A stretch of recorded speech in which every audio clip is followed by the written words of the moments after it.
Hello, third graders, and welcome to our review for Unit 1. We have our math test coming up next.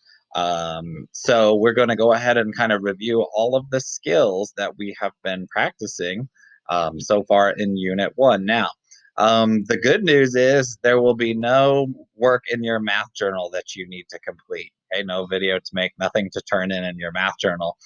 Because of that, this video is going to be a little bit longer because really it's going to serve both purposes, the purpose of the video and of what you're working on. So you need a math notebook, or if you have or a scrap sheet of paper is okay, but it's better to keep these all in a notebook. And you're going to be doing some work and writing down answers and then typing those answers in as you're watching this video.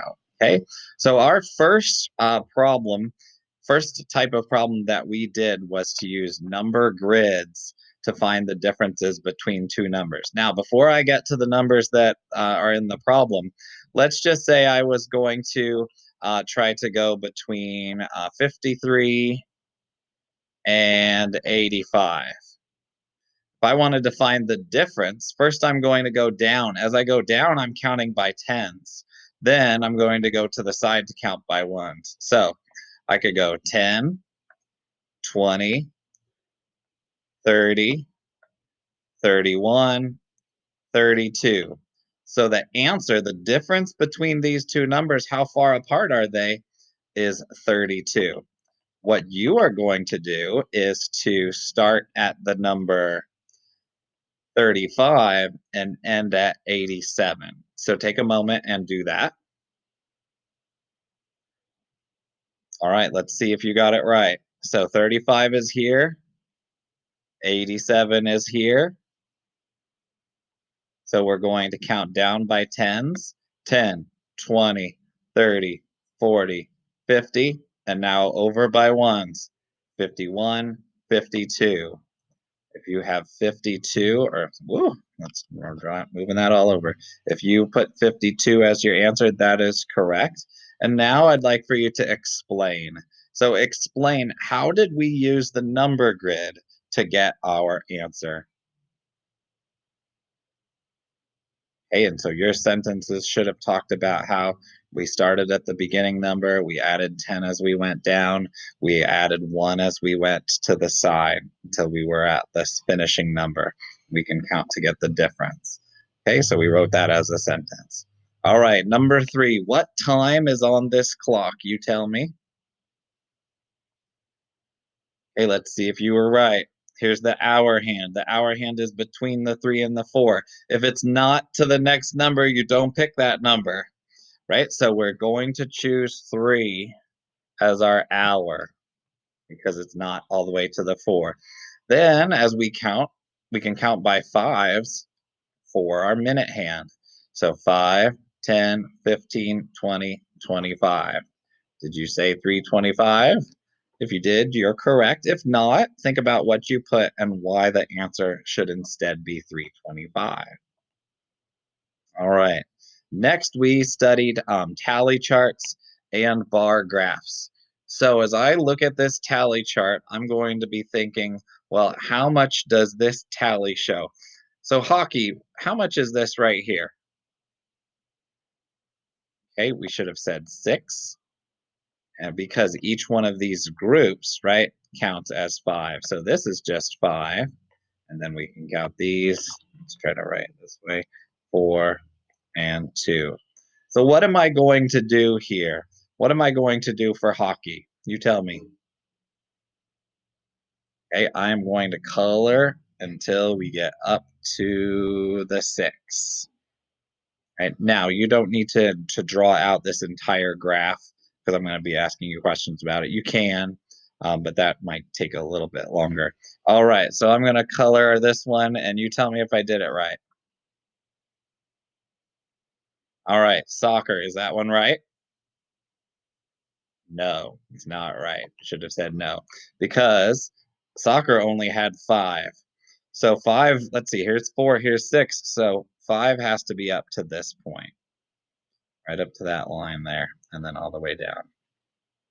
All right, basketball, here we go. You tell me if I do it right. Okay, did I do basketball right? Nope, I did not. I needed to go one higher to get up to 4 because basketball had 4. Gymnastics. Tell me if I do this one right. Is that right? Yes, that's right. 2 for gymnastics, so I colored up to the 2. This is called a scaled bar graph. Okay, so let's use the data in our graph. Let's answer the questions below. How many students voted on their favorite sport in all? Right, so how many kids did we have here all together? Let's see. 6 plus 5, that's our first two numbers. That's 11. And then 4 more for basketball. So plus 4 equals 15. And plus 2 more would be 17. 17. How many fewer, so we're looking for the difference, how many fewer people like basketball than hockey? So hockey had 6, basketball had 4. 6 minus 4 is 2. The difference is 2. Okay, here come our multiplication facts that we have started to work on. 2 groups of 3. 2 times 3 would be 6. 2 times 6, so 2 sixes. Anytime you have a group and a 2 here, you can just double the other number. 2 times 6 is 12. All right, you're going to do the rest. 5 times 6, what do you think? 5 times 6 is 30. Right, 5, 10, 15. Oh, let's try to write 30 again. 3, 0. 5, 10, 15, 20, 25, 30. 3 times 5. What do you think? 3 times 5 is 15. Now times 10. 4 times 10. What do you have? Okay, should have 40. And 7 times 10. What do you think? 70. 70 is our correct answer. How did you solve 3 times 5? How did you do this one right here? How did you do that? You tell me. Hey, something we could have written, we could have said first. I love those sequence words in these math problems. First, I saw there were 3 groups of 5. Then I counted 5 5s 3 times. The answer is 15. Right? So those sequence words super super important when you're explaining something in math. All right, on to the next page. Like I did, like I said, I told you this was going to be a long video with lots of work to do on the video, and that's okay because there's not any math journal after this. This is all just a video today. All right, number 6, for the number story, draw a sketch, right? So draw a picture and write the answer. Then write a number model to fit the story. Here's our number story. Beth has 4 bags of apples. In each bag, there are 5 apples. How many apples does Beth have in all? All right, on your paper, I want you to draw a picture of 4 bags and put 5 apples in each bag. Draw that. All right, so what's your answer? How many apples does Beth have in all?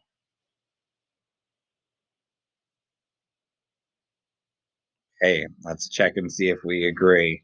Bag, bag, bag, bag. Right, 4 bags. I'm going to put 5 in each one because that is what the problem said. And then I could count all these by themselves, right? 1, 2, 3, 4, 5, 6, 7, 8. That's going to take too long, though. So I'm going to count by 5s. 5, 10, 15, 20. We should have the answer of 20. If we want to write this as a number model, we would write 4 times 5 equals 20. All right, continuing our review here. This is our last few questions. All right, some elapsed time. Okay, elapsed time, figuring out how far something is with these jumps. We worked a lot with this in our small groups, in our live groups. Zach starts guitar lessons at 4:15 p.m. and finishes at 5:05 p.m. He used an open number line to find the length of time of his session. So look what he did here. He made a jump. Now, we've been making lots of hour jumps here, but if he goes from 4:15 to 5:15, he's already past the time he ended. So he knew that his answer was going to be less than an hour because after an hour after 4:15 is 5:15. So he went up to 5 o'clock, right? And that was a jump of 45 minutes, right? Groups of 15, right? So 4:15, 4:30, 4:45, 5 o'clock. Three groups of 15. And then he wasn't there yet, so he had to get to 5:05. He added another 5 minutes. So what's his answer here? I've done the explaining, right? I've done the explaining here.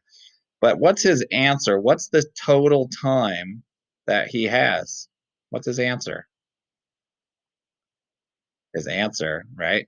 45 plus 5 more is 50. 50 minutes is his answer. I'm going to write that right here. Okay, now we're going to round. Remember, we're going to round with a number line. So we have the number 28. We're going to round. We have 20 on one side and 30 on the other because we're rounding to the nearest 10, so the tens place. We think about what's in the middle. You tell me what goes in the middle there. Okay, hopefully you said 25. Halfway between 20 and 30 is 25. Where's 28 going to go? 28, is it going to go over here? No. 28 is going to be way over here. And so our answer, what would it be? Is 28, is it closer to 20 or 30? Definitely 30. So our answer here is 30. All right, I want you to try this one. This one is rounded to the nearest 100. Right? So if you count by hundreds, think about what you would have between 518, what it would be in between. All right, let's see what your number line should have looked like. 500 and 600, because we're rounding to the nearest 100. How did I know that? It was right there. Halfway, half of 100 is 50. So 550. Where's 518 going to go? Is it less than 550? It is, right? It goes right here. So our answer, it is closer to 500. 500 is our answer. And the last one, our last few lessons this week have talked about how to use a pan balance. Write me a sentence or two that describes how to use a pan balance. All right, you should have described how you put the object in one side and the weights in the other side, and you add and subtract weights until you have things balanced. So this is our work that we've been doing from Unit 1. Here's what I'll tell you. If part of this was more challenging for you, if you were kind of stuck on one of the parts of this, I would go into your SRB. Now, probably online, right? Your online SRB, we did a lesson about it, and maybe find that page to read. So, for example, maybe you forgot all about rounding. Well, if you go into your SRB and you search for rounding, you find the rounding page. You can read that. That will help you be prepared for our math test, which is coming up in our next lesson. All right. If there is anything here that you also need help with and the SRB doesn't help, be sure to let me know. That's all today, third graders. Remember, nothing in your math journal today. You did this long video with me, and so all you have left is IXL today. All right, third graders, good luck.